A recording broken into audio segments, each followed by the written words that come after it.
با اشتراک رئیس شهر دوشنبه محترم رستم امامعلی و رئیس کمیته دولتی امنیت ملی جمهوری تاجیکستان سیمومین یتیموف در عرفه روز کارمندان امنیت ملی بینای شعبه کمیته دولتی امنیت ملی در ناحیه شاه منصور افتتاح گردید. کارهای ساختمانی در انشاءات خدمتی سال 2017 آغاز گردیده در مدت یک سال پورا به انجام رسانیده شده است. لایحه بینای شعبه کمیته دولتی امنیت ملی در ناحیه شاه منصور از جانب جمعیت سهامی گشوده کار از لایحه کمیته معماری و ساختمان نزد حکومت جمهوری تاجیکستان آماده گردیده است. کارهای ساختمانی باشد از طرف جمعیت دارای مسئولیت محدود صبر به انجام رسانیده شده است.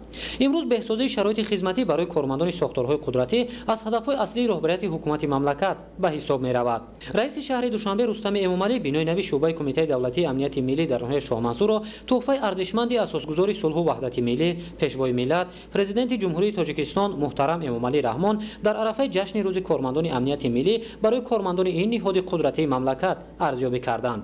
بینای شعبه کمیته دولتی امنیت ملی در ناحیه شاه منصور شهر دوشنبه از 4 آشیانه از جمله 8 حجره کاری، بایگانی، انبار، حمام، تالار ورزشی و انشاءات یاری رسان عبارت می باشد.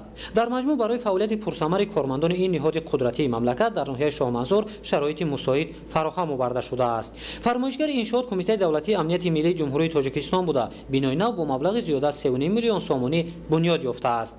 خانه هایی که برای کارمندان پیش بینی شده است دارای شرایط مساعد برای استقامت می باشد. رئیس شهر دوشنبه برای باز هم بهتر نمودن شرایط استقامت و فعالیت کارمندان این نهاد قدرتی مملکت مسئولین را وظیفه دار نمود.